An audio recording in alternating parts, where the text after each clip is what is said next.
Hemos iniciado el viaje por el Evangelio según San Mateo. Abra su Biblia, por favor, en Mateo. Hemos comenzado a estudiar el Nuevo Testamento apenas la semana pasada.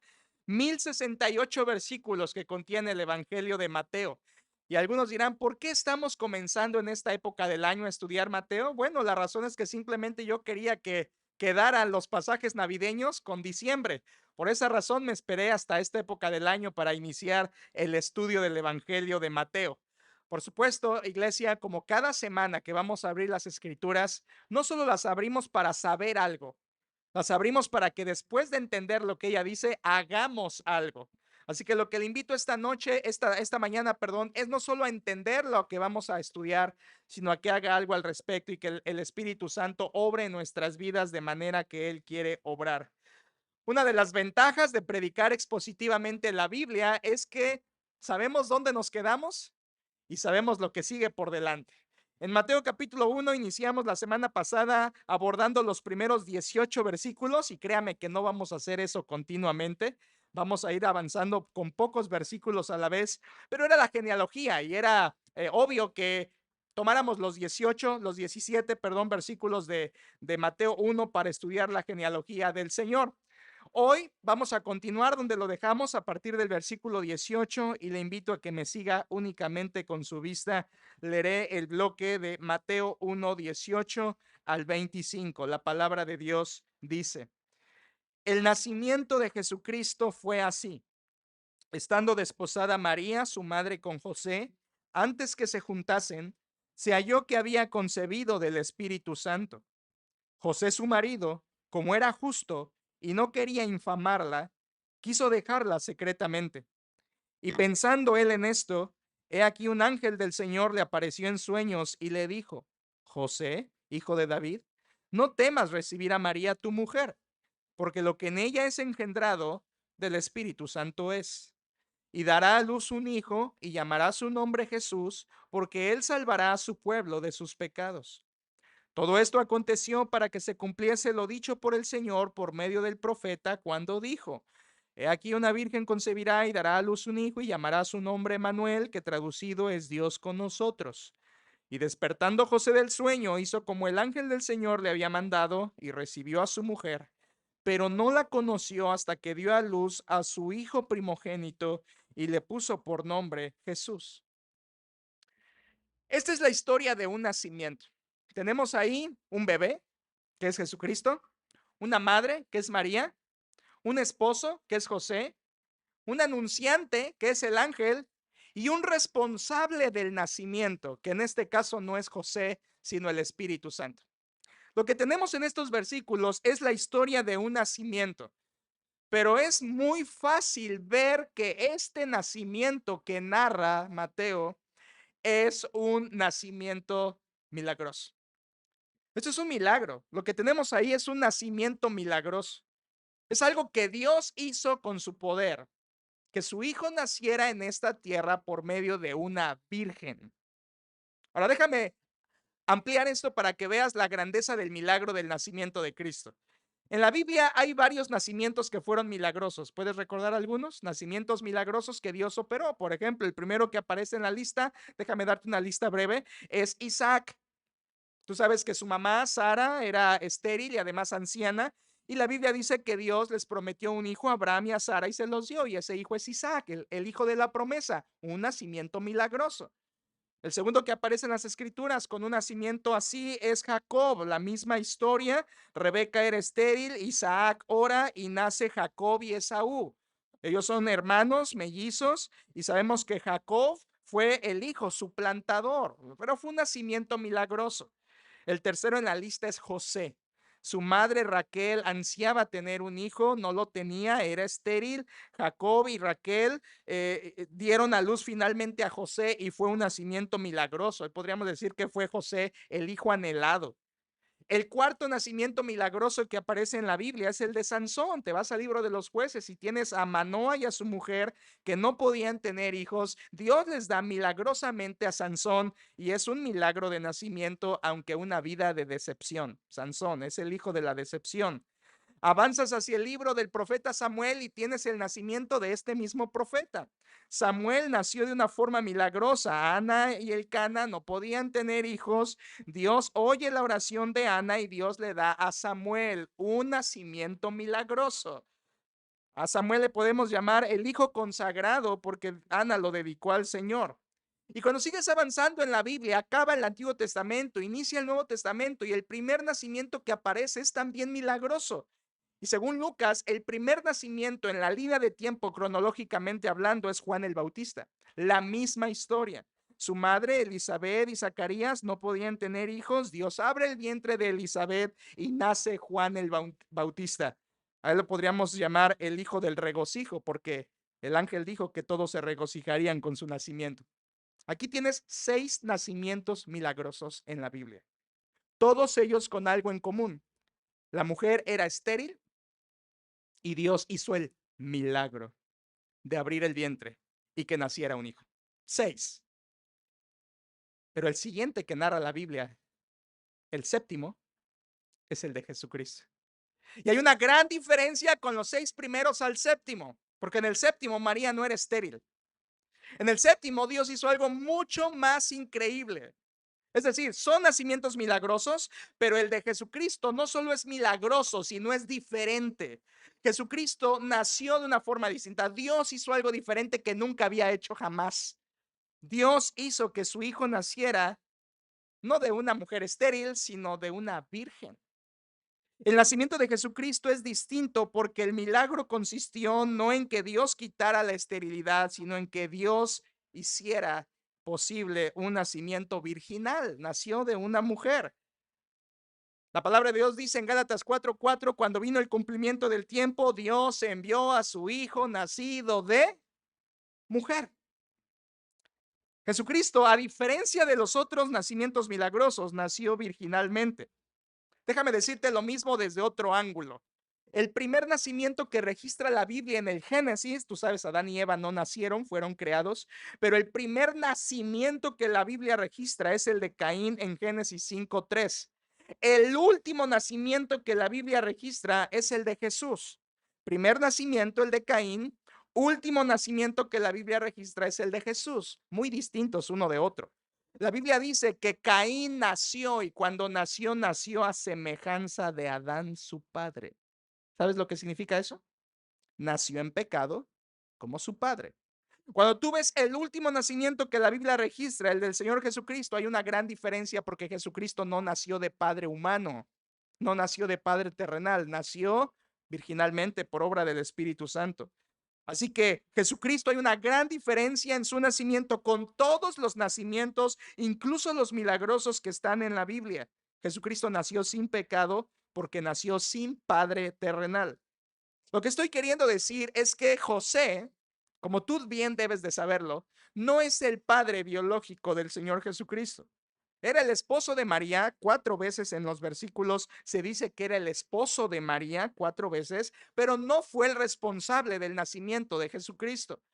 En la Biblia nunca se le llama a José el padre biológico de Jesús. Y Jesús nunca reconoció a José como su padre biológico, porque no lo es. Es más, en el canto de gratitud que María da en el Evangelio de Lucas, cuando agradece a Dios por la obra que está haciendo en ella jamás menciona a José. José no tenía nada que ver en el nacimiento virginal. José no era padre biológico del Señor Jesucristo. Por lo tanto, estamos en Mateo 1, 18 al 25 ante el único nacimiento en la historia de la humanidad que ha sido no solo milagroso, sino diferente, irrepetible. Jamás va a volver a pasar. Aquello que sucedió en Nazaret nunca más va a volver a suceder. Dios nunca había hecho nacer a alguien de una virgen y jamás lo volverá a hacer. Es un milagro que Dios hizo, irrepetible, distinto, único. Jamás se volverá a repetir. Un milagro sin igual. Ahora, ¿qué es lo que hace que sea tan especial el nacimiento del Señor? Ya lo he dicho, que Él nació sin intervención de un varón. Fue concebido por el Espíritu Santo.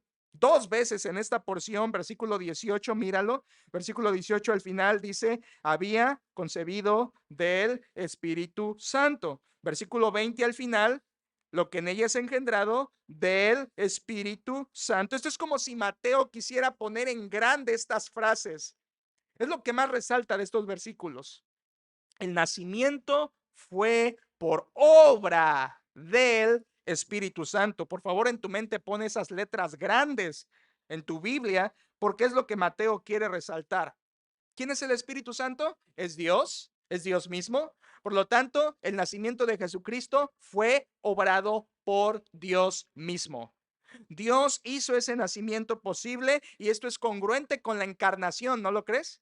Porque si es el Hijo de Dios, tenía que nacer virginalmente. No podía ser de otra forma.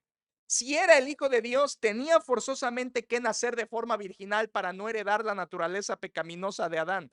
Así que esto es congruente. Si Jesús es el Hijo de Dios, tuvo que haber nacido de manera virginal y es lo que la Biblia nos da testimonio. Fue por obra del Espíritu Santo. De otra forma, no hubiera sido el sacrificio perfecto, no hubiera sido el Cordero de Dios, no hubiera sido santo, no hubiera sido sin mancha, no hubiera sido nuestra propiciación por nuestros pecados. El Hijo de Dios tenía que nacer virginalmente en esta tierra. Este bebé es la encarnación del Hijo de Dios. Un milagro, hermanos, un nacimiento milagroso el que estás leyendo ahí. Sin igual, sin paralelo. No habrá y no hubo nunca un nacimiento como este. Sin embargo, quiero decirte que en la historia hay mitos y leyendas, aclaro, falsos todos ellos, que se parecen a este nacimiento del Señor Jesucristo. Déjame darte algunos ejemplos. Aclaro, todos falsos. Los romanos creían que Zeus, su ídolo, su dios, con D minúscula, había fecundado a Sémele sin contacto y que de esa fecundación nació Dionisio, a quienes los romanos le llamaban el Señor de la Tierra. No igual, pero similar, ¿verdad? Los babilonios, por su cuenta, tenían un ídolo llamado Tamuz. Y los babilonios decían que Tamuz fue concebido por la sacerdotisa Semiramis gracias a un rayo de sol que le dio a esta sacerdotisa y de ese rayo de sol concibió a Tamuz. Cosas extrañas, mitos, leyendas. Una leyenda sumeria, que era Mesopotamia antigua, decía que Tukulti, un ídolo de ellos, Tukulti II, había sido creado por los dioses en el vientre de su madre. Son historias que se fueron propagando entre esas sociedades. Quizá una más cercana a nosotros, Buda. ¿Has oído de Buda, verdad? La leyenda dice que la madre de Buda concibió a Buda cuando vio que un elefante blanco entró en su vientre. Tú hoy lo piensas y dices, no sé qué tenía encima esa mujer, pero eso es lo que ella vio y dice que de un elefante blanco que entró en su vientre fue que concibió y nació Buda. Los hindús, por su cuenta, creen que Vishnu, después de varias reencarnaciones como diferentes animales, finalmente vino al vientre de una mujer llamada Devaki y de esa venida nació Krishna. Y por su cuenta, Alejandro Magno, un personaje grande en la historia, se decía que una serpiente había fecundado a su madre Olimpia por el poder de Zeus y que de esa manera había nacido Alejandro Magno. Tú dirás, qué cosas tan extrañas. Es lo que dicen los mitos y las leyendas. Y tú lo oyes y dices, esto no es otra cosa sino idolatría y mitología, ¿verdad? Es solo eso. Pero quiero mostrarte algo. ¿Quién es el originario de todos estos mitos y leyendas? ¿Sabes quién es, verdad? Sí sabes quién es el que creó todas estas ideas, sí lo sabes. Son creaciones diabólicas. Satanás creó estas historias mitológicas de leyenda idolátricas. ¿Para qué? Y no sé si te diste cuenta, pero algunas de ellas son incluso antes de Cristo. Porque lo que Satanás quería era que cuando Dios enviara a su hijo nacido de mujer, pareciera como algo no nuevo, que se desvirtuara el nacimiento de Cristo, que fuera algo parecido a otras historias. ¿Lo notas? La estrategia diabólica. Satanás quería desvirtuar, quitarle brillo, quitarle lo especial al nacimiento de Cristo y que el nacimiento de Jesús pareciera como otra leyenda más en la historia de la humanidad. Y ahora tú preguntarás, pastor, ¿y Satanás sabía que una mujer virgen iba a dar a luz? Claro que Satanás lo sabía. Desde Génesis 3:15, Dios se lo dijo. y pondré enemistad entre ti y la mujer, y entre tu simiente y la simiente suya. Una mujer no tiene simiente, la simiente la pone el varón. Así que Satanás sabía que Dios no iba a hacer otra cosa más que traer a su hijo encarnado por medio de una mujer.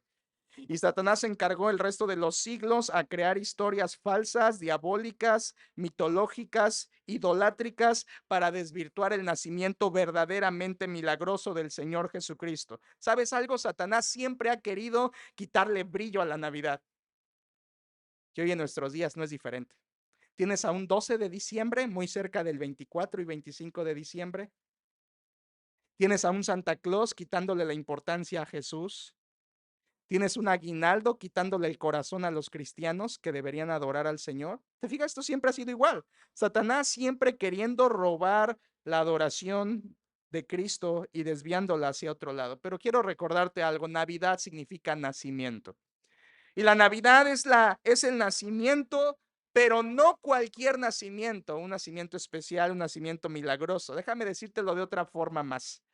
Según el INEGI, el año pasado, 2022, nacieron en México 1.200.000 bebés en todo el 2022. 1.200.000. Estamos hablando de unos 3.300 bebés por día aproximadamente. 3.300 bebés por día en México.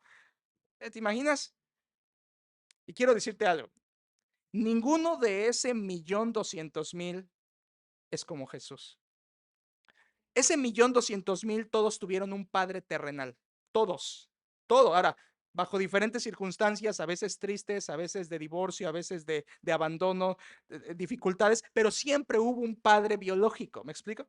Siempre hubo un responsable y el responsable fue el varón. Pero en el nacimiento de Jesucristo, el responsable no fue el varón, el responsable fue el Espíritu Santo, quien es Dios. Es lo que hace que el nacimiento de Cristo sea único, irrepetible y milagroso. Déjame ponerme un poco ahora científico. No sé mucho de biología, pero tú sabes algo de biología. Biológicamente hablando, ¿qué se necesita para que haya un embarazo, una concepción? No te preocupes, no me voy a meter en problemas. ¿Qué se necesita para que haya una concepción según la biología? Fácil, dos células que se unen, es todo. Según la biología, para que haya una concepción se necesita unir dos células, una célula masculina, una célula femenina, y eso produce un cigoto y luego un feto y luego un bebé y nace. Es lo que dice la biología. Ahora, yo no sé qué pasó en el vientre de María, la Biblia no lo dice, pero no sucedió eso. Yo no sé si Dios envió una célula del cielo, la Biblia no lo dice, no tenemos que especular, pero lo que pasó en el vientre de María no fue una concepción sexual, lo que pasó en el vientre de María fue una concepción divina. El Espíritu Santo intervino para la concepción de Jesucristo. Es lo que dice la Escritura y yo lo creo y es lo que hace que este nacimiento sea milagroso, especial, irrepetible. Y es de lo que quiero hablarte esta mañana. Ahora, antes de entrar al texto, quiero que veamos que hay dos personajes estelares en este nacimiento, como en todo nacimiento, ¿no? Está el esposo y la esposa. Quiero que conozcas algo de José y de María, que aunque José no es el padre biológico de Jesús, hay mucho que habla la Biblia de él y quiero compartírtelo. Conozcamos algo de estos personajes, José y María. Empecemos con María. El nombre de María, si suponemos bien, porque no hay mucho, no se ponen de acuerdo para saber de dónde proviene el nombre María, pero una de las posibles interpretaciones del nombre María es que significa deseada. Deseada, posiblemente significa eso. Cuando María concibe al Señor Jesucristo en su vientre por obra del Espíritu, María tenía entre unos 14 a 16 años. Sorpréndete. 14 a 16 años. ¿Cómo lo sé? Porque era la costumbre judía de ese tiempo. Podríamos decir que María era prácticamente una jovencita cuando ella concibe por medio del Espíritu Santo. 14 a 16 años. ¿Dónde están las muchachas de 14 a 16 años hoy? No están adorando al Señor, ¿verdad? La mayoría de ellas están lejos de Dios. Aquí tienes a una mujer diferente, María. ¿Qué sabemos de María? Poco, ¿eh? Poco. Déjame decirte algunas cosas. Sabemos que era nativa de Nazaret, perdón. Nazaret es una aldea de Galilea, ella era de ahí. Sabemos que era descendiente de David. sabemos que su padre se llamaba Elí, sabemos que tenía una hermana que se llamaba Salomé, que Salomé es la madre de Juan y Jacobo, los pescadores, por tanto, Juan y Jacobo eran primos por parte de su madre, del Señor Jesucristo. Salomé era hermana de María, según los evangelios, y sabemos también que tenía una parienta que se llamaba Elizabeth, la esposa de Zacarías, madre de Juan el Bautista. Lo más probable es que fuera su prima, que Elizabeth y María fueran primas. Sabemos algo más de María, sabemos que era pobre, sabemos que estaba casada con José y sabemos por los evangelios que María tuvo unos 7 hijos que la Biblia dice. Increíble. Esto es lo que sabemos de María, pero hay algo más que quiero mostrarte de María. Quiero mostrarte su corazón de María. La Biblia nos abre una ventana para ver el corazón de María. No pierdas Mateo, pero vea Lucas 1 lo más rápido que puedas, por favor. En Lucas capítulo 1 tenemos una mirada al corazón de María. Lucas 1, versículo 26, solamente quiero puntualizarte algo. Esto es el pasaje paralelo del nacimiento de Cristo. Miremos el corazón de María. Lucas 1:26 dice la Biblia. Al sexto mes, el ángel Gabriel fue enviado por Dios a una ciudad de Galilea llamada Nazaret, a una virgen desposada con un varón que se llamaba José, de la casa de David, y el nombre de la virgen era María. Ahora, quiero mostrarte 4 cualidades del corazón de María. ¿Estás listo? 4 cualidades de su corazón, empezando en el 28. Dice, y entrando el ángel en donde ella estaba, dijo, salve, muy favorecida, el Señor es contigo, bendita tú entre las mujeres. Este es un saludo para reyes, un saludo de reyes, un saludo real, un saludo para una gente importante. Ve cómo reacciona María, versículo 29. Mas ella cuando le vio, se turbó por el ángel. No, se turbó ¿por qué? ¿Por qué me llama así? ¿Por qué me dice salve, muy favorecida, si yo soy una muchachita de Nazaret pobre y humilde? Ahí tienes la primera cualidad del corazón de María. María era humilde. Ella dice, ¿por qué me saluda así este ángel? Increíble. No le sorprendió el ángel. Le sorprendió el saludo que le da el ángel. Eso nos habla de primero la humildad de María. Versículo 30. Entonces el ángel le dijo, María, no temas, porque has hallado gracia delante de Dios, y ahora concebirás en tu vientre y darás a luz un hijo y llamarás su nombre Jesús. Este será grande y será llamado Hijo del Altísimo, y el Señor Dios le dará el trono de David su padre, y reinará sobre la casa de Jacob para siempre, y su reino no tendrá fin. Aquí viene la segunda cualidad del corazón de María, versículo 34. Entonces María dijo al ángel, ¿cómo será esto? Pues no conozco varón. Mira esa pregunta de esta mujercita, 14 años. Ella no está diciendo, Ángel, eso no se puede, me estás vacilando. No, ella dice, ok, te creo, pero ¿cómo va a suceder si no conozco varón? ¿Qué ves en esas palabras de María? Ves fe, ves fe. Ella no está preguntando, ¿va a pasar? Ella está preguntando, ¿cómo va a pasar? Explícame, yo lo creo. No solamente ves un corazón humilde, ves un corazón con fe y no termina allí. Versículo 35, respondió el ángel y le dijo, le explica, el Espíritu Santo vendrá sobre ti y el poder del Altísimo te cubrirá con su sombra, por lo cual también el santo ser que nacerá será llamado Hijo de Dios. Y aquí tu pariente Elizabeth, ella también ha concebido hijo en su vejez, y este es el sexto mes para ella, la que llamaban estéril, porque nada hay imposible para Dios. Ve la última aquí en este pasaje, versículo 38, cualidad de María. Entonces María dijo, he aquí la sierva del Señor, hágase conmigo conforme a tu palabra. Esta es una verdadera frase de adoración. Aquí está la sierva. Literalmente, aquí está la esclava de Dios. Hágase conmigo lo que tú has dicho.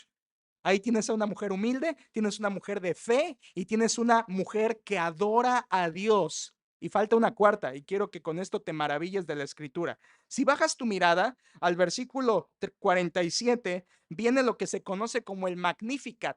El Magnificat es un canto de gratitud y alabanza que dio María cuando se junta con Elizabeth y platican. A partir del 47 está el Magnificat y se llama así porque es la primera palabra en griego que aparece ahí. Dice, versículo 46, entonces María dijo, Magnificat, Engrandece mi alma al Señor, y mi espíritu se regocija en Dios mi Salvador, porque ha mirado la bajeza de su sierva, otra vez su humildad.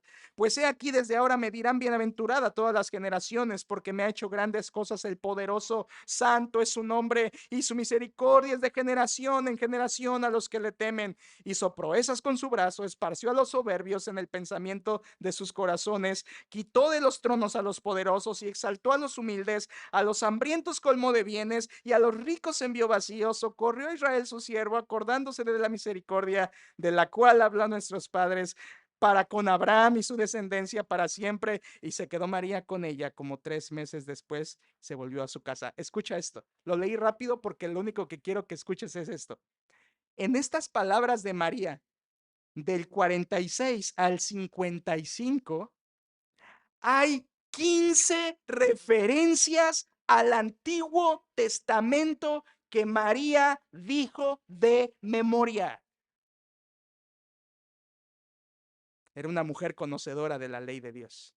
No era una chamaquita ignorante que no leía su Biblia. Era una mujercita piadosa que conocía las Sagradas Escrituras. Y aquí tienes las 4 características del corazón de María. Ella era humilde, era de fe, ella adoraba a Dios y era conocedora de la palabra de Dios. Ella no es ignorante. Hay 15 referencias ahí del Antiguo Testamento y eso es asombroso. Una jovencita piadosa, una verdadera creyente en Dios. ¿Dónde están esas muchachas hoy? ¿Dónde están? María era la excepción. Déjame hablarte ahora de José. Vuelve a Mateo capítulo 1, por favor. Y si de María sabemos pocas cosas, de José todavía sabemos menos. ¿Qué sabemos de José? Bueno, su nombre significa Dios añade. Fue uno de los hijos de Jacob, ¿te acuerdas? José significa Dios añade. Y la edad de José era, según la costumbre judía, un poquito mayor, 18 y 20 años. Si María era entre 14 y 16, José era entre 18 y 20. Al final de cuentas, seguían siendo muy jóvenes. José también era de Nazaret. Su padre se llamaba Jacob y era descendiente de David. Y en Mateo 13:35 sabemos que José era un tectón. Tectón es la palabra griega que se nos traduce carpintero. Y realmente tectón no quiere decir carpintero, tectón quiere decir artífice o quiere decir un artesano, alguien que diseñaba y construía cosas, dentro de las cuales podían ser de madera o de piedra o de cualquier otro material. Era un tectón, era un constructor y un diseñador, y es todo lo que sabemos de José. A nosotros se nos traduce carpintero, pero creo que hacía más que madera, era un tectón en aquel tiempo. Y es todo lo que sabemos de la vida externa de José. Pero, como con María, la Biblia también nos da una ventana al corazón de José. ¿Quieres ver algo del corazón de José? Mira capítulo 1, versículo 19. José, su marido, como era qué, era qué, justo, quiero que te vayas familiarizando con esta palabra, justo, del griego dikaios. Y dikaios quiere decir obediente a la ley de Dios. Alguien que verdaderamente obedecía al Señor. Alguien justo, no lo tengas en tu mente como justo concepción nuestra en el castellano. Es dikaios, quiere decir recto ante la ley, moralmente recto, alguien obediente a la ley de Moisés, alguien como fue Zacarías y fue Elizabeth, alguien temeroso de Dios, alguien que obedecía al Señor. Y déjame demostrártelo con 3 momentos. José era obediente a la ley y a Dios en tres formas que podemos verlo. Primero, fue obediente a Dios. Hay 4 apariciones de ángeles en sueños a José en capítulo 1 y capítulo 2, 4 veces. ¿Y sabes qué? En todas ellas Dios obedeció, José obedeció a Dios. Era obediente a Dios, obediente a Dios. Lo que Dios le dijo, él lo hizo. Toma al niño a su madre, ve a Egipto, ahí va José. Tómalo de Egipto y vuelve a tierra de Israel, y va. No lo lleves ahí, llévalo allá. Y José obedece. 4 veces José hace lo que Dios le manda, mostrando que era un dikaios, un obediente a Dios. Segundo, era obediente a la ley de Dios. Vemos en el Evangelio de Lucas que José llevaba a su familia cada año a la Pascua, ¿te acuerdas? Y cuando Jesús tenía 12 años, José los llevaba a la Pascua como un verdadero obediente a la ley de Dios, que era lo que marcaba la ley, una vez al año subir a Jerusalén para celebrar la Pascua. José era un dikaios, un obediente a Dios, obediente a la ley de Dios, y algo más que te va a gustar. José era obediente hasta el gobierno. En el libro de Lucas, en el Evangelio de Lucas, dice que el César mandó empadronar a todos en su ciudad natal. ¿Y qué hizo José? José tomó sus chivas, sus cosas, tomó a su esposa y fue a la ciudad de Belén por cuanto era de la casa y familia de David. Te fijas, está obedeciendo al gobierno. José era un verdadero justo del Antiguo Testamento, un verdadero creyente, un dikaios, obediente a Dios, obediente a la ley, obediente al gobierno. Y déjame mostrarte algo más del corazón de José que a mí me impacta. José era respetuoso, pero no el respetuoso de buenas tardes, ¿qué tal? Un respetuoso profundo. Quiero que lo veas. Capítulo 1, versículo 25, final del capítulo 1 dice, pero no la conoció, hablando de José y María, pero no la conoció hasta que dio a luz a su hijo primogénito y le puso por nombre Jesús. Tú sabes lo que significa conocer ahí, ¿verdad? Conocer es una palabra que se usa para referirse realmente a la relación matrimonial íntima. Cuando la Biblia dice que él no conoció a María, es lo que se llama un eufemismo. Eufemismo es usar una palabra para referirse a otra que es algo incómoda o bochornosa. Entonces, un eufemismo usas una palabra para referirse a esa otra, pero todos la entienden. Cuando dice que José no conoció a María hasta después de que nació Jesús, significa que José respetó el vientre de su esposa incluso cuando ya estaban viviendo juntos. ¿Entiendes eso? Qué respetuoso. Él no era un joven que se estaba quemando por dentro. Y entiendes eso también, ¿verdad? No era un joven que ya estaba ansioso de casarse solamente para tener experiencias sexuales. Él era un justo. Él era un hombre piadoso. Déjame decirte algo más de ahora de los dos. Ya te hablé de María, ya te hablé de José. Déjame decirte algo de ambos, porque son los personajes estelares y quiero mostrarte algo más de ellos. Eran marido y mujer. Versículo 18 dice que era su marido, versículo 19 dice que estaba desposada, versículo 20 le llama tu mujer, así que ellos estaban casados, como les voy a explicar en unos momentos más. Aunque eran bastante jóvenes, ellos estaban ya casados. Algo más, ellos eran pobres. Ellos eran pobres. Era una familia pobre. ¿Sabes qué? Tú me vas a entender. José y María eran personas de mesón. No eran gente de hoteles y casas y castillos. Ellos eran gente de mesón. Ellos eran gente de establo. Ellos eran gente de tal forma que María no le importó poner a su bebé en un pesebre. ¿Te fijas la calidad humana que tenían, la humildad que uno dice como mexicano, pobres pero honrados? No, no, no, no. Pobres pero piadosos. Y es más importante ser piadoso que honrado, que cualquier otra cualidad. Ellos eran piadosos, amaban a Dios, eran pobres, pero amaban a Dios, eran gente de mesón. Y quiero decirte algo impresionante. Jesús aprendió eso de ellos. ¿Sabías tú que la palabra mesón que vemos cuando ellos están buscando lugar para que nazca el niño es la misma palabra griega que se usa para Jesucristo cuando él tuvo la santa cena, última cena en el aposento? La palabra aposento y la palabra mesón son la misma en el griego. Jesucristo aprendió bien de sus padres, mamá y padre legal. Había pobreza, pero había piedad. Y es más importante ser un hombre y una mujer piadosa. Eso es muy, muy importante. Algo más de ellos dos. Ellos amaban a Jesús. Amaron a Jesús. Aunque José no era su padre biológico, era su padre legal. Te expliqué eso la semana pasada. Era su padre legal, lo adoptó y lo crió. Pero amaban a Jesús, primero como hijo, lo amaban como hijo biológico María, lo amaba como hijo legal José, lo criaron, lo cuidaron, le instruyeron, y en Lucas 2:48 dice que cuando Jesús se perdió en la caravana que venían de Jerusalén, dice el versículo que los dos, no María, los dos se angustiaron y lo buscaban con angustia. ¿Por qué? Porque lo amaban como hijo, pero aparte lo amaban de otra manera, ya sabes cómo, ¿verdad? Lo amaban como su Salvador. Lo amaron como Salvador sabiendo que su hijo, biológico y legal, era al mismo tiempo su Salvador. Ellos amaron a Jesús. José y María amaron a Jesús. José murió, probablemente muy temprano, quizá antes de que Jesús iniciara su ministerio terrenal. María murió después, porque vemos a María todavía en la cruz del Calvario. María vivió todavía después de la ascensión, resurrección y ascensión de Jesucristo. Y te diré lo último de esto. Nunca en la Biblia se nos manda a adorar ni a José ni a María. Nunca. Nunca se nos dice que estos hombres sean personas a quien debemos tener devoción o adoración alguna. Y de esto te estaré hablando la próxima semana con los siguientes versículos. Bien, una cosa más antes de entrar al texto. Todo esto es preparación, hermanos, ¿eh? Por favor, agarren pila. Todo esto es preparación. Algo más antes de entrar al pasaje. ¿Cuál es la intención de Mateo aquí? ¿Por qué Mateo nos cuenta el nacimiento de Jesucristo? Recuerda, Mateo quiere presentar a Jesús como rey. Todo el evangelio de Mateo es Mateo queriendo mostrar a Jesucristo como el rey. Y ahora en el capítulo 1 al 17 ya mostró que ese rey viene de David, nacimiento humano, linaje humano.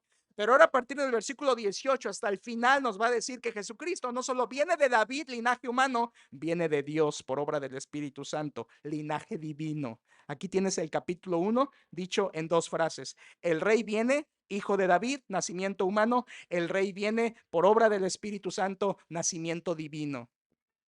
Es lo que tiene Mateo en la mente. Por eso, él nos va a decir en el capítulo 1, versículo 22, todo esto aconteció para que se cumpliese la profecía. Tú sabes, a un judío le importaba mucho la profecía y Mateo les va a decir, este nacimiento del que les estoy hablando es el cumplimiento de las profecías antiguas del Mesías. De modo que hoy vamos a abarcar solo versículos 18 al 21. Y quiero decirte esto. Los versículos 18 al 21 enfatizan lo milagroso del nacimiento, lo milagroso del nacimiento. Y los versículos 22 a 25 enfatizan lo profético del nacimiento. Hoy veremos 18 a 21, próxima semana versículos 22 a 25. ¿Qué quiero compartirte hoy? Tres aspectos del milagroso nacimiento virginal. Tres aspectos del milagroso nacimiento virginal. Y además, hermano, yo no sé tú, pero a mí me gustan mucho las películas de la Navidad. No te estoy hablando del Grinch y todo eso, estoy hablando de películas que hablan, muestran los cuadros de la Navidad. Y hemos visto algunas aquí en años pasados. Pero después de estudiar esta semana este pasaje como nunca lo había estudiado, me di cuenta que ninguna película puede plasmar la profundidad de lo que pasó en Nazaret en aquel tiempo. La única manera de poder comprender lo que sucedió en el nacimiento virginal, ¿sabes cómo es? Estudiando el texto. Y es lo que vamos a hacer. ¿Listos, hermanos? Tomen fuerzas. Primer aspecto del milagroso nacimiento virginal, la concepción milagrosa. Empecemos con este primer punto de mi bosquejo, la concepción milagrosa. Dice el versículo 18, el nacimiento, griego Génesis, el Génesis de Jesucristo fue así, esto de inmediato se relaciona con el versículo 1, cuando habla de su nacimiento del linaje de David, de Abraham, ahora nos va a decir su nacimiento como hijo de Dios. Dice, el nacimiento de Jesucristo fue así. Una traducción más fiel de esa frase podría ser, el nacimiento de Jesucristo sucedió de la siguiente manera. Y tú dirás, ¿a quién se le ocurre narrar un nacimiento? Todos son iguales. El de Jesucristo no. Es por eso que vale la pena decir, fue así, porque fue distinto a todos los nacimientos que han existido, una concepción inusual. Y lo primero que nos presenta Mateo, versículo 18, estando desposada María, su madre, con José. Lo primero que nos presenta Mateo es la situación matrimonial de estos dos jóvenes. Y dice la Biblia que estaban María desposada. Ahora, si tú lees esto como mexicano, dices, a ver, desposada, o sea, prometida. Versículo 19, ya es su marido. Versículo 20, quiere divorciarse. A ver, no entiendo. O era su prometida, o estaban casados o quieren divorciarse. No entiendo. Bueno, es que recuerda, tú eres mexicano, no eres judío. Tenemos que entender cómo era una boda judía. La boda judía tenía tres etapas o tres partes. Así se casaban los judíos. Así lo hicieron. No te pelees con los judíos. Entiéndelos porque es de la palabra de Dios. Los judíos tenían tres etapas en su matrimonio. Primera etapa era la etapa de la promesa. Los padres se prometían mutuamente que sus hijos a futuro se casarían. Algo curioso, esa promesa se hacía cuando los niños o ni habían nacido o eran niños. Los papás ya estaban prometiendo que sus hijos se iban a casar. Eso era solo la promesa. Era primera etapa. Se podía romper, se podía olvidar, se podía cambiar. No había problema con esa promesa, pero lo hacían.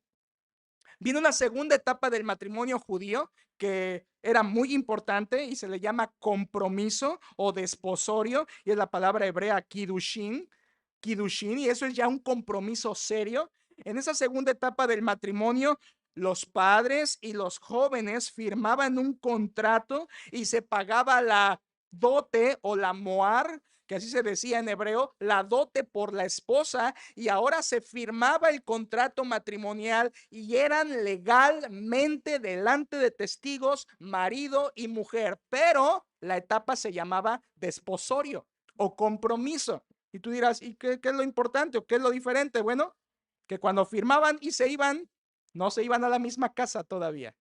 Estaban separados un año más. Y aunque ya eran marido y mujer y ya habían firmado, la costumbre judía era que el kiddushin tenía que dejarse pasar un año para la tercera y última etapa del matrimonio, que era la consumación o la boda.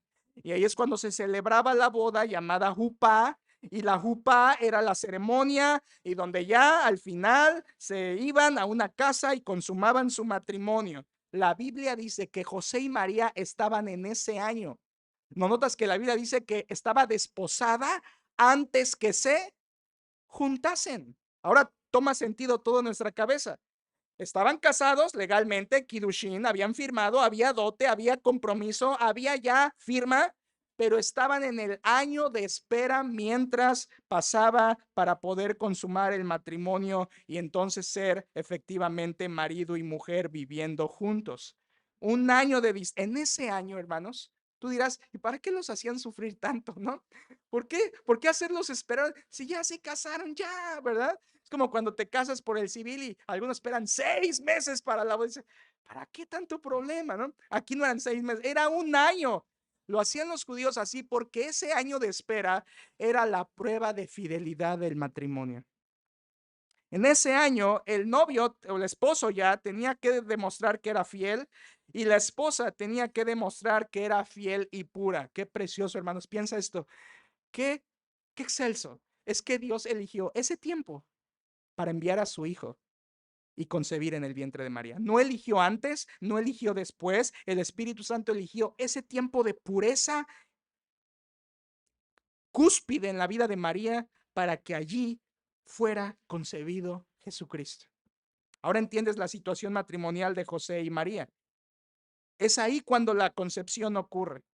Entonces ya eran esposos, no vivían juntos, y María lo confirma. ¿Te acuerdas cuando el ángel la visita y le dice, ¿cómo será esto? Pues no conozco varón. O sea, era su esposo, pero todavía no habían estado juntos. Ella estaba en la etapa de... Ahora, ya cuando Jesús nace, ya habían celebrado la jupá, porque ya vivían juntos, porque fueron juntos a Belén. ¿Te acuerdas la historia? Cuando Jesús nace, ya estaban ahora sí juntos, pero José no la conoció hasta después de que nace el Señor Jesucristo. Tú te preguntarás, pastor, pero tengo duda, ¿cómo fue la concepción en el vientre de María? No sé, hermano. La Biblia no dice, no importa cómo fue, solo sucedió y lo creemos por fe. Y lo único que sabemos son tres cosas. Primero, que una persona intervino para esa concepción y fue el Espíritu Santo. Una persona intervino. Segundo, sabemos que un poder la cubrió, el poder del Altísimo te cubrirá. Y en tercer lugar, sabemos que una protección especial vino sobre María, porque dijo, te cubrirá con su sombra. Así que una persona que intervino, el Espíritu Santo, un poder que cubrió a María, el del Altísimo, y una protección que fue sobre ella, la sombra del Señor, vino para que ella pudiera concebir milagrosamente. No preguntes más, la Biblia no lo dice, no nos importa, no lo necesitamos saber. María concibió de esta manera y es lo que la Biblia dice y nos tenemos que limitar a ello. Ahora, piensa en esto. Te dije tres cosas con P, si lo notaste. Una persona que intervino, el Espíritu Santo, un poder que la cubrió, el del Altísimo, y una protección que vino sobre el vientre de María a partir de ahí en adelante. Piensa en eso. Ese es un paralelo idéntico a la salvación. Cuando alguien es salvo, una persona interviene, es el Espíritu Santo que nos regenera. Un poder nos es dado, para ser perdonados, para ser nacidos de nuevo. Y una protección viene a nuestra vida cuando creemos en Cristo y ahora somos hijos. de Dios. Este es un paralelo precioso con la salvación, con la regeneración, y solo quería hacértelo ver. Ahora, cuando María escucha que ella va a concebir del Espíritu Santo, a veces tú no entiendes cuando lees, yo no entiendo cuando digo, pobre María, ¿qué habrá pensado? Pobrecita, no, no, no. ¿Recuerdas? María no era una ignorante. María conocía las Sagradas Escrituras y María sabía que una virgen daría luz. Lo que le sorprende es que es ella. Ella sabía lo que estaba pasando, entendía lo que Dios le estaba diciendo, no era ignorante y al contrario se siente honrada por gracia, por gracia. ¿Te fijas que en el texto dice, versículo 18, se halló que había concebido del Espíritu Santo? Ese se halló se podría también traducir, se supo que concibió. Ahora tú dirás, se supo, o sea, que María no hizo nada para que Jesús fuera concebido en su vientre. Exactamente. María no hizo nada, se halló que había concebido del Espíritu. Una vez más, esto es un paralelo con nuestra salvación, hermanos. ¿Qué haces tú para adquirir la salvación? Nada. Tú no puedes hacer nada. María no hizo nada para que el bebé fuera concebido. Fue obra del Espíritu Santo. ¿Qué haces tú para ayudar a tu salvación? Nada, es una obra del Espíritu Santo. Es un paralelo perfecto con nuestra salvación. La única respuesta que María tuvo a eso fue fe. Y es lo único que se requiere para ser salvo, ¿cierto? Fe. Hay una consecuencia de esto, hermanos. Ya agotamos el versículo 18, es concebido por el Espíritu Santo y esto es un nacimiento que se le llama virginal. Pero quiero que veas, hay una consecuencia de que Jesucristo haya nacido virginalmente, ¿no? O sea, algo resultó a raíz de que no fue con un hombre terrenal esa concepción. ¿Cuál fue la consecuencia? Que Jesucristo fue santo, sin pecado. Déjame explicártelo en un minuto. La Biblia dice que el pecado entró por un hombre. ¿Te acuerdas? En Romanos capítulo 5, versículo 12 dice, el pecado entró en el mundo por un hombre y por el pecado y por ese pecado la muerte. La Biblia dice también en Romanos 5 que fue por la desobediencia de un hombre que los muchos fueron constituidos pecadores. Y la Biblia dice, el apóstol Pablo dice en 1 Corintios 15, en Adán todos mueren. ¿Qué quiere decir estos textos? La Biblia está enseñando que el responsable de transmitir la naturaleza pecaminosa es el varón. Yo no sé si tú sabías eso, pero es lo que la Biblia dice. El responsable de transmitir la naturaleza pecaminosa a nuestros hijos es el varón, porque el pecado entró en el mundo por un hombre, varón, que fue Adán. Déjame expandirte un poco más esto. ¿A quién le mandó Dios que no comiera del árbol de la ciencia del bien y del mal? ¿A quién se lo mandó? Génesis 2:17 se lo mandó al hombre. A ver, espérate. María ni había sido creada todavía. Y Dios ya le había dicho a Adán, tú no comerás de este árbol. El mandato se lo dio al hombre. El hombre era el responsable de obedecer ese mandato. Date cuenta. ¿Cuándo fueron abiertos los ojos de Adán y Eva? ¿Cuando ella comió? No. Los ojos fueron abiertos de ellos hasta que él comió, porque el que había desobedecido era él. El mandato había sido a él y los ojos fueron abiertos cuando comió él. Ahora impáctate con esto. Cuando Dios llama a cuentas, ¿a quién llama? ¿A los dos? Adán, ¿dónde estás? Tú has comido del árbol que yo te mandé, no dice les mandé, te mandé que no comieses.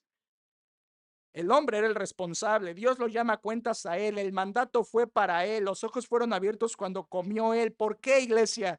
Porque el responsable de transmitir la naturaleza pecaminosa fue el varón.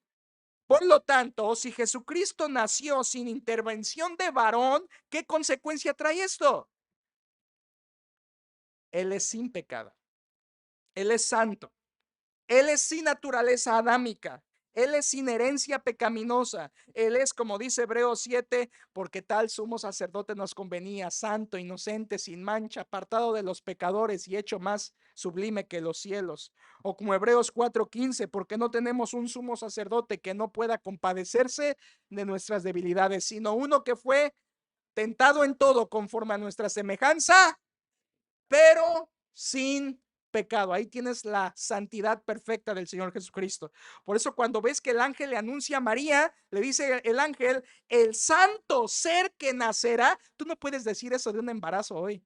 Tú puedes decir, esa pancita santa. No, no es santa, porque en pecado me concibió mi madre. Pero de Jesucristo podías decir ese santo ser, porque no fue con intervención de varón, y el varón es el que transmite la naturaleza pecaminosa. Eso quiere decir que Jesucristo en consecuencia es sin pecado. ¿Te das cuenta lo que Mateo nos está diciendo, hermano?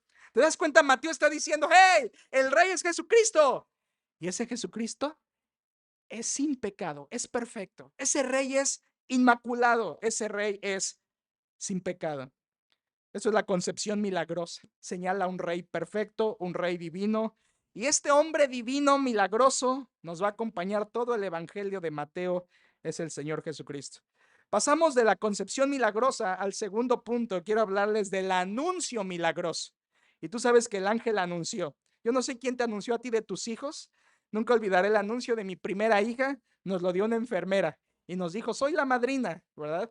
Jamás la volvimos a ver en nuestra vida, pero fue la que nos anunció que efectivamente estábamos embarazados. Aquí no fue una enfermera, aquí fue un ángel. Anuncio milagroso. Quiero mostrarte en segundo punto el anuncio milagroso. Versículo 19. José, su marido, como era justo y no quería infamarla, quiso dejarla secretamente, y pensando él en esto, he aquí un ángel del Señor le apareció en sueños. Párate ahí un momento. ¿Cómo sucedieron los hechos? Déjame darte un orden rápido. Los sucesos pasaron en este orden. Primero, María es avisada de la concepción. Ella fue la primera que se enteró. María, el ángel Gabriel se lo dijo. En segundo lugar, lo que sucedió después es que José se enteró. No sabemos cómo. La Biblia no dice. No sé si María se lo dijo, no sé si María lo empezó a decir y se enteró, o simplemente vio que su vientre comenzó a crecer y José se enteró. No sabemos, no debemos especular, pero fue en ese orden. Primero, María se entera por el ángel. Segundo, José se entera, no sabemos cómo. Y tercero, el ángel le anuncia a José. José ya sabía que María estaba embarazada y sabía que no era suyo. Así que Dios va a enviar un ángel a decirle. ¿Te fijas que ambos, José y María, tuvieron la misma reacción? ¿Qué les dice el ángel a los dos? Primera frase del ángel, tanto en José como en María. ¿Qué les dijo? No temáis. Sabes, el temor es muy común. Ahí temor es la palabra fobeo, donde viene nuestra palabra fobia, y quiere decir llenarse de temor, alarmarse. José estaba realmente alarmado, lleno de temor. Creo que hay dos temores. ¿Estás conmigo? Hay dos clases de temores. El primero es el temor a Dios. Ese es un temor correcto. El segundo es el temor emocional. Y ese no siempre es bueno. Pero son los dos temores que existen. Temor a Dios, temor emocional. José y María tenían los dos. Temían a Dios y tenían temor emocional por lo que estaba pasando. Déjame aquí abrir un paréntesis. Yo soy a veces muy frío y no quiero serlo ya. A veces podemos ver estas historias muy doctrinal y cortar con bisturí y ver la doctrina y toda la carne, pero a veces nos podemos olvidar de la parte humana de lo que los personajes estaban viviendo. Y quiero hacerlo en este momento, en este paréntesis. ¿Te imaginas lo que José y María estaban viviendo como seres humanos? ¿Te imaginas? ¿Quién le iba a creer a María? María, estás loca. ¿Te imaginas a María diciéndole a sus papás, papás, estoy embarazada, pero no crean que es lo que... Ay, María, por favor. ¿Te imaginas a José? Oye, ya supimos de tu esposa, ¿qué pasó? ¿Te falló? ¿Te imaginas toda la burla social, toda la crítica, toda la presión emocional y social a la que José y María estuvieron expuestos? ¿Te pones a pensar en toda esa parte humana que ellos sintieron? La presión de la familia, la crítica, los regaños, los insultos, todo lo que pudo haber pasado María y José en su momento. Ellos estaban expuestos a calumnia. O sea, recuérdalo, hermano. El ángel se le apareció a María y a José, pero no a todo Nazaret. Para Nazaret, María era una adúltera y José era un cómplice. Ponte a pensar en su corazón de estos dos jovencitos, expuestos a calumnia, a que le llamaran a ese ser un hijo ilegítimo, y de hecho lo llamaron así, a que lo criticaran, a que María tuviera un estigma, a que tuvieran unos padres que los regañaran, una opinión negativa de los padres, aún mismo entre ellos mismos, entre José y María. Imagínate cuando María le tuvo que decir a José, y José lo que pensó: ponte en los zapatos de estos jovencitos. No era una situación fácil, no era nada fácil.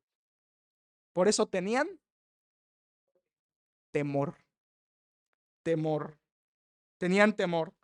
Sin embargo, lo que les estaba pasando era la voluntad de Dios, ¿cierto? Dios quería eso. Así lo quería Dios. Era voluntad de Dios. En el peor de los casos, me puse a imaginar qué es lo que hubiera pasado. Recuerda, el hubiera no importa, no existe, pero me puse a pensar y te lo comparto. ¿Qué hubiera pasado si no hubieran ordenado las cosas así José y María? Bueno, María se hubiera convertido en una madre soltera, divorciada de José, con fama de infiel y aparte de todo, desamparada, sin esposo y necesitada de otro hombre para que la pudiera ver a ella y a su hijo. Eso era lo peor que pudo haber pasado. No era fácil lo que ellos estaban viviendo, pero era la voluntad de Dios. Quiero decirte esto último, de este punto. El temor de ellos no superó el temor a Jehová. Su temor por Dios fue más importante que su temor emocional. Ellos no fueron dominados por su miedo, ellos fueron dominados por el temor a Jehová e hicieron lo que Dios les dijo. Qué ejemplo de José y María. Por favor, joven que estás aquí, señorita, si te encuentras a un hombre como José, joven, si te encuentras a una muchacha como no que se llame así, sino que sea como estos dos, por favor, cásate con él. Cásate con ella. ¿Qué estás esperando? Si es como José, o al menos le rasca los talones a María, cásate. Personas que temen a Dios, vale la pena dar ese paso. ¿Qué estaba pensando hacer José? Mira el texto, por favor. Versículo 19. José, su marido, como era justo y no quería infamarla, quiso dejarla secretamente. ¿Qué quería hacer José? Dejarla. Apolo, la palabra griega, que en Mateo 5 se traduce repudiar. Así que es divorcio. Recuerda que en el Kiddushin ya había una firma, en el compromiso ya había una firma, ya eran legalmente marido y mujer, así que la única forma de disolver eso era divorciarse, y era lo que José estaba pensando hacer. José quería, sabía que no era su hijo, lo sabía, y sabía que la ley marcaba que tenía que divorciarse. Quiero decirte que José tenía tres opciones. No sé si tú lo habías pensado, pero José podía hacer una de tres cosas. José, primero, o la acusaba, según Deuteronomio 22, podía acusarla de adúltera y entonces quedar en una vergüenza pública. Por supuesto, hermanos, Deuteronomio 22 dice que si una mujer adulteraba era sacada fuera y apedreada. Eso decía la ley, pero los historiadores dicen que en tiempo de Jesús y en tiempo antes y después, eso no se practicó. Así que María no peligraba su vida, no la iban a apedrear. La ley marcaba eso, pero no se aplicaba. Lo que sí es que era una vergüenza pública, social y para siempre. José podía haber hecho eso. La acusaba, la avergonzaba y entonces María quedaba como una adúltera. Primera opción de José, acusarla. Segunda opción, José podía divorciarse en secreto. Y para esto se llamaba a dos testigos, se firmaba el divorcio según Deuteronomio 24:1 y vemos aquí que era lo que José estaba pensando, dejarla secretamente. Ahora quiero que veas esto, quiero que veas cómo brilla la vida de José aquí por su justicia. ¿Qué quería hacer José? Dejarla, pero ¿cómo? Secretamente. ¿Sabes qué le importaba a José? La integridad de María. Él no sabía lo que había pasado, pero él amaba a María. José amaba a María.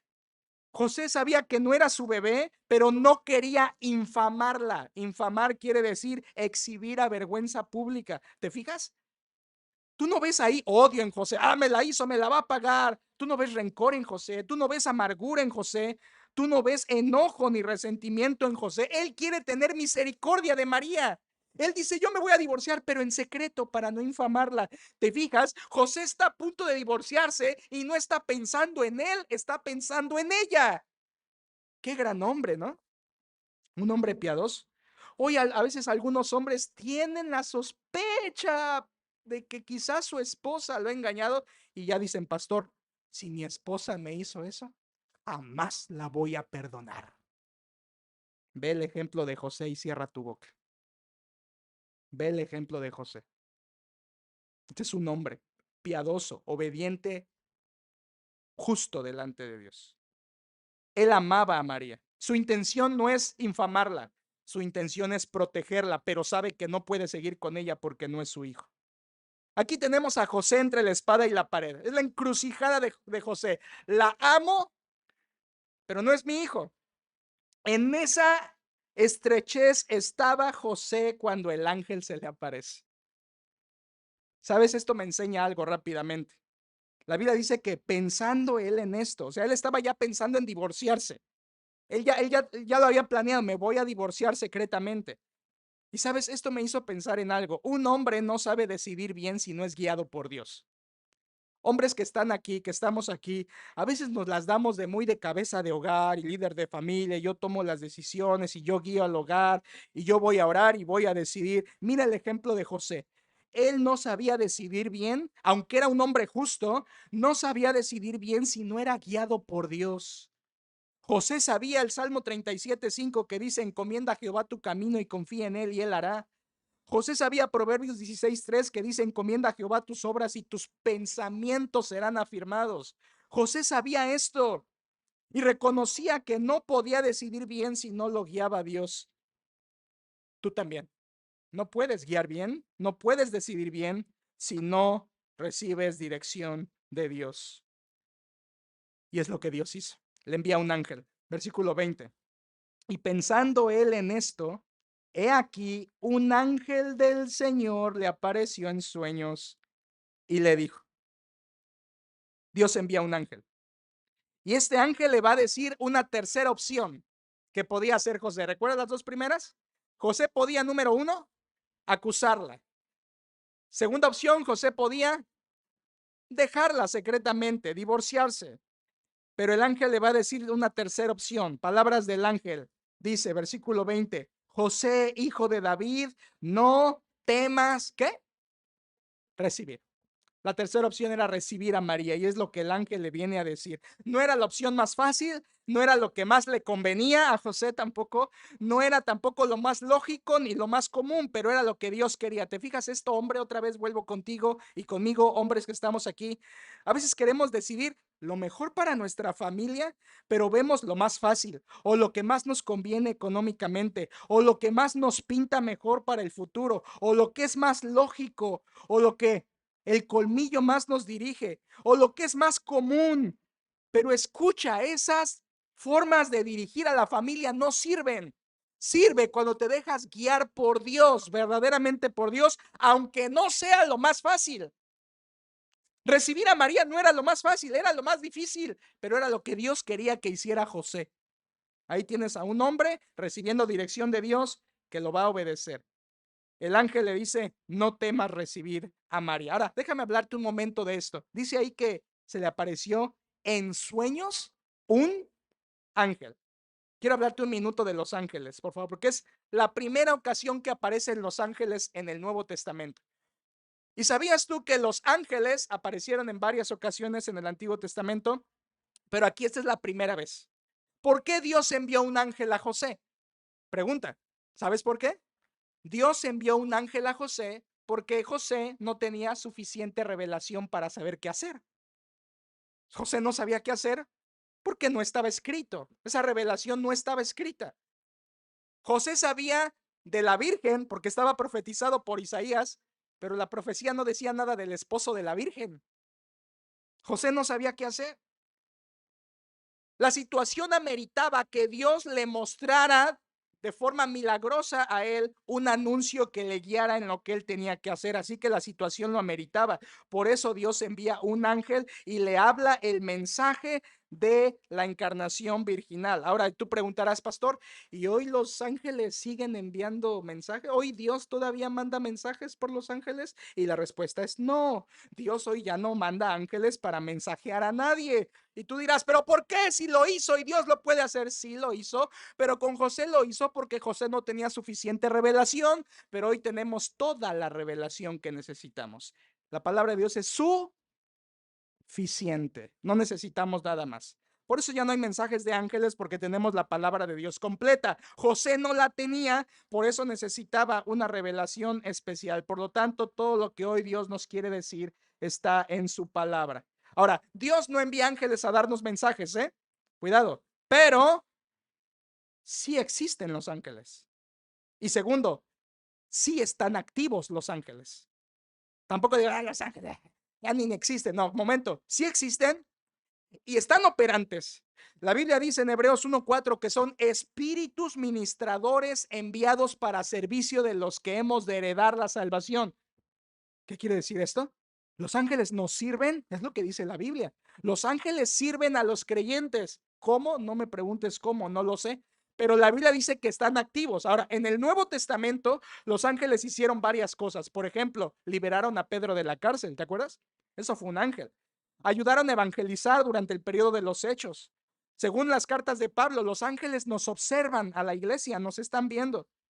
Según el libro de los Hechos, un ángel dio ánimo a Pablo cuando estaba en ese barco que todos creían que iban a morir. Un ángel lo animó.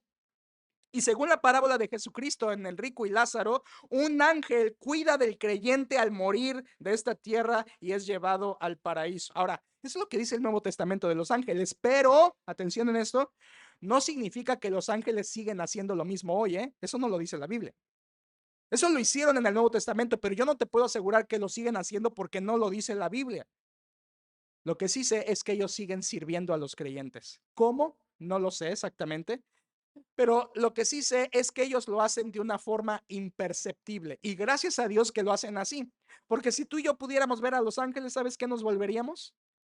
Idólatras de ángeles. Gracias a Dios que no vemos a los ángeles, pero ellos siguen activos. Ahora déjame decirte lo que yo creo. Es lo que yo creo y te lo quiero compartir. Creo que es una creencia basada en la palabra de Dios. ¿Qué hacían los ángeles en toda la historia bíblica? ¿Qué hacían mayormente los ángeles? Dar mensajes de la verdad de Dios, ¿no? Ellos comunicaban el mensaje de Dios. ¿De quién es labor eso hoy? De la iglesia. Nosotros somos columna y baluarte de la verdad. Lo que antes hacían los ángeles, hoy lo hacen los creyentes, comunicar la verdad de Dios. Creo que los ángeles nos ayudan de alguna manera imperceptible a que la iglesia comunique esa verdad al mundo. ¿Cómo? No sé, pero nos ayudan. Es lo que yo creo. No te puedo dar más detalles. A José se le aparece en sueños. Tú dirás, ¿por qué en sueños? A María no fue en sueños, ¿te fijaste? A María fue real, vio el ángel. No, en José fue un sueño.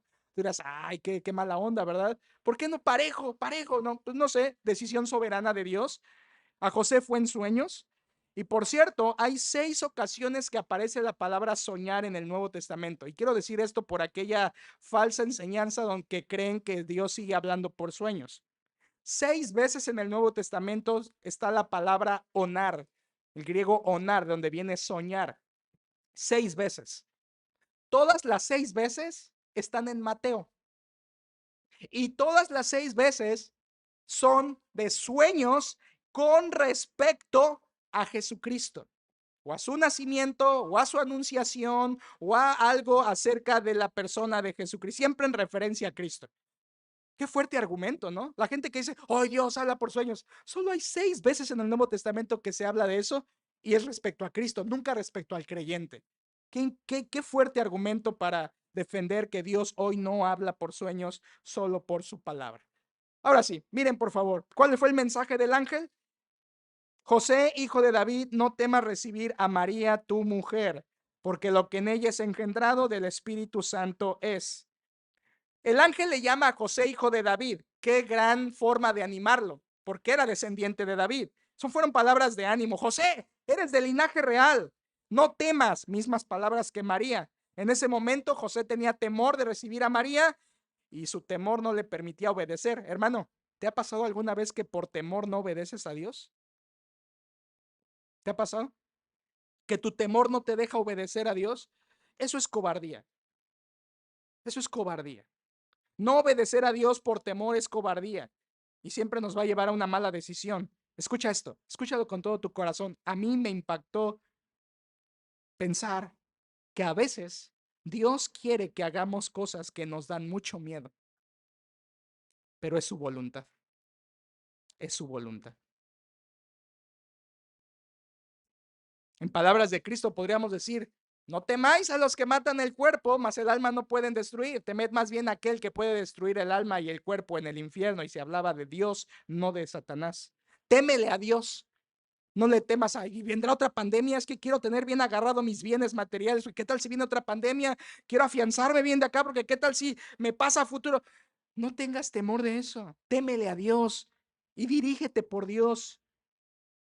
Él a veces quiere que hagamos cosas que nos dan miedo, pero son su voluntad.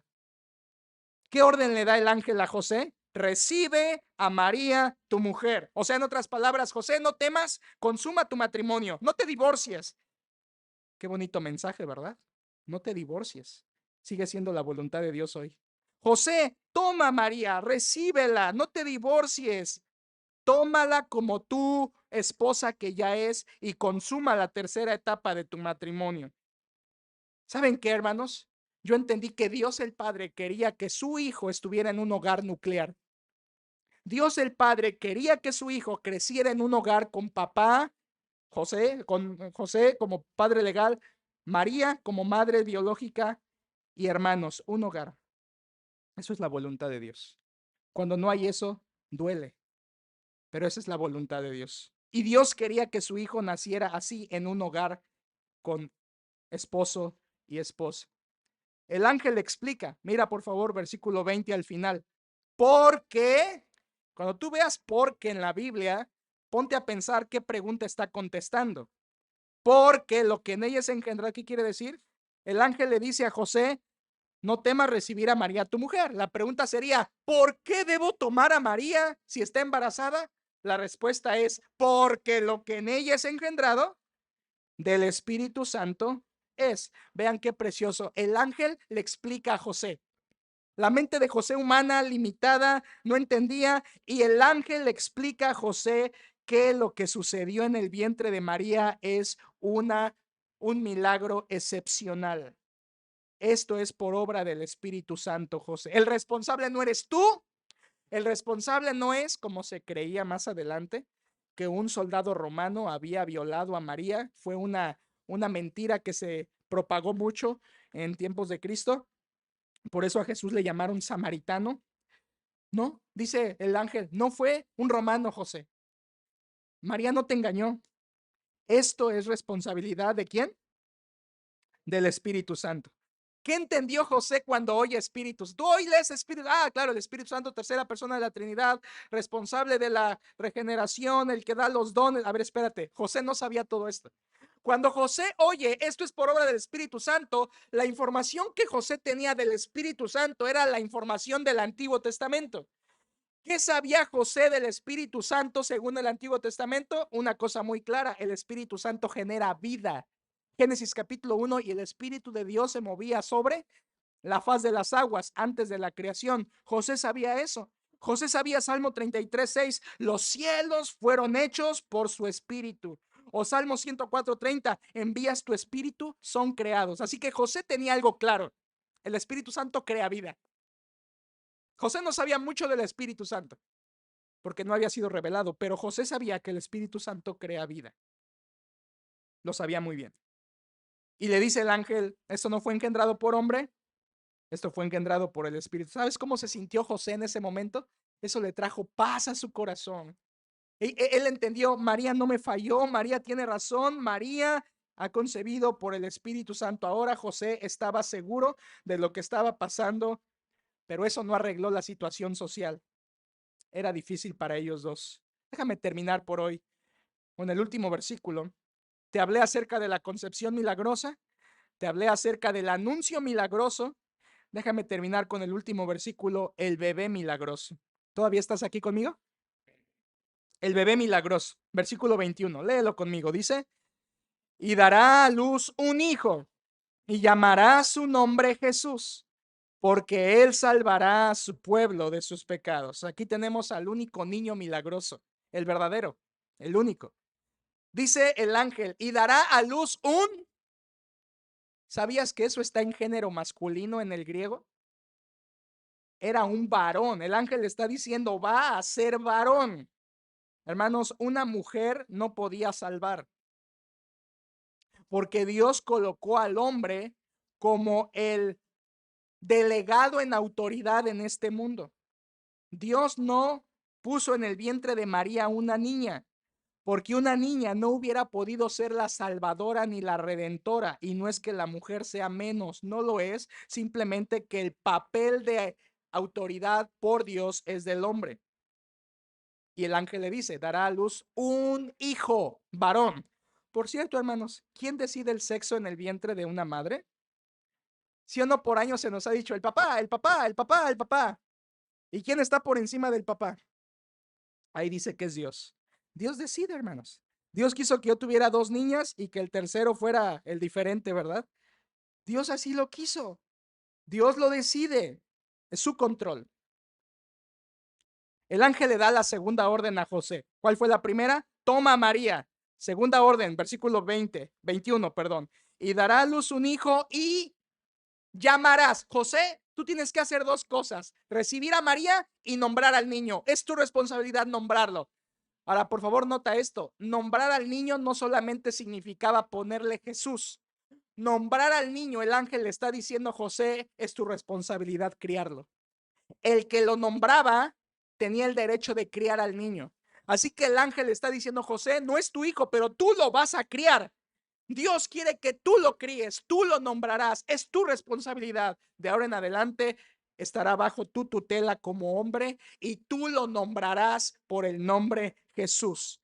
Lo que está haciendo Dios es encomendándole a José la adopción y la crianza de Jesucristo. Primera orden, recibe a María. Segunda orden, adopta a ese niño. Su nombre. ¿Y llamará su nombre? Jesús. Tú ya lo sabes, ¿verdad? Del hebreo Yeshua o Yehoshua, el griego Jesús y nuestro castellano Jesús, todo significa lo mismo. Jehová salva. Jehová salva. ¿Sabes? Cuando José oye eso, y llamarás su nombre Jesús, José era un conocedor del Antiguo Testamento. En ese momento le vino a su mente Salmo 130. Espere Israel a Jehová y él redimirá a Israel de todos sus pecados. En ese momento le resonó en el oído. En ese momento José se acordó de Jeremías 23. He aquí vienen días, dice Jehová, en que levantaré a David renuevo justo y reinará como rey. En sus días será salvo Judá. José sabía cuando escucha al ángel decir, Él es Jesús. Él es Jesús. Este niño de verdad milagroso es el que iba a salvar de la ira, de la maldición, del pecado, de la condenación. Lo dijeron los apóstoles años después, y en ningún otro hay salvación, ¿te acuerdas? No hay otro nombre, solo en Cristo. La misión de este niño, dice el ángel, porque él salvará a su pueblo ¿de qué? De sus pecados. Este niño va a salvar, José, y va a salvar a su pueblo. Y tú dirás, ¿y quién es su pueblo? ¿Los judíos? ¿Te fijas que ahí no dice judíos? ¿Te fijas que ahí no dice israelitas? ¿Te fijas que ahí no dice hebreos? Dice, él salvará a su pueblo, porque lo que dice Pablo después nos va a ayudar a entender. En Romanos 2, 28 y 29, Pablo dice que no es judío el que lo es exteriormente, sino en el interior, el que ha creído. Y cuando Jesucristo durante su ministerio le fueron a decir, Señor, te vienen a buscar tu madre y tus hermanos. ¿Y qué dijo Jesús? ¿Quién es mi madre y mis hermanos? El que hace la voluntad de mi Padre, ese es mi pueblo. Cristo vino a salvar a su pueblo, los que creen en él. Cristo vino a salvar a los que creen en él, su pueblo. Esa era su misión. Él fue engendrado para salvar como sacrificio expiatorio por nosotros. ¿Te fijas de qué salva? Él salvará a su pueblo ¿de qué? Matthew Henry, un comentarista, dice esta frase, me gustó mucho y te la leo, cito. Cristo vino a salvar a su pueblo no en sus pecados, sino de sus pecados. Bonito pensamiento para pensar. Escúchalo. Jesucristo vino no para salvar a su pueblo en sus pecados, sino de sus pecados. Lo que Jesús quiere no es venir a ayudarte en otras cosas, pero dejar tu pecado intacto. No, Jesucristo vino a quitar lo que más importaba quitar: nuestros pecados. Escucha esto: Jesucristo no es un salvador político, eso esperaba Israel, no lo tuvo. Jesucristo no es un salvador social, no lo es. Escucha, Jesucristo no es un salvador económico o material, no lo es. Jesucristo es un salvador espiritual, te salva de tus pecados. Hoy la gente, el falso evangelio dice: ven a Cristo y te irá bien. Jesucristo no es un salvador económico. A veces la gente dice que yo quiero buscar a Cristo para que me saque de mi bancarrota. Sí, Jesucristo te saca de tu bancarrota, pero bancarrota espiritual, no material. Jesucristo es un salvador espiritual, no político, social ni económico. Lo correcto es decir: ven a Cristo y serás perdonado. Desde aquí Mateo ya nos dice que Él es el Salvador. Juan el Bautista lo va a gritar: Él es el Cordero. Pedro lo va a confesar: tú eres el Cristo. El centurión lo va a reconocer: verdaderamente era hijo de Dios. Y aquí Mateo desde su primer capítulo ya nos dice: Él es el Salvador. Ya nació, va a salvar y va a salvar a su pueblo. Pregunta: ¿eres tú de su pueblo? Eso es lo más importante. Este bebé nació, creció, murió y resucitó. Es el bebé milagroso que se convirtió en un hombre milagroso que nos va a acompañar 28 capítulos y le vamos a ver haciendo milagro tras milagro tras milagro en el Evangelio de Mateo. Pero el más importante milagro es el que puede perdonar los pecados y dar vida eterna. Hermanos, aquí tenemos esta sección del nacimiento del Señor Jesucristo: una concepción milagrosa, un anuncio milagroso y un bebé milagroso. Esto nos conduce a la profecía que veremos la próxima semana si el Señor nos ayuda. Pero quiero terminar diciéndote que este pasaje nos enseña del nacimiento virginal de Cristo. Él nació así, por obra del Espíritu Santo. ¿Lo crees? ¿Lo crees? ¿Crees que fue así? ¿Lo crees con todo tu corazón? Una vez un escéptico se quería burlar de un cristiano y fue con el escéptico con el cristiano y le dijo: a ver, tú cristiano, si yo te dijera que vi a un niño que nació sin padre humano, ¿me creerías? Burlándose.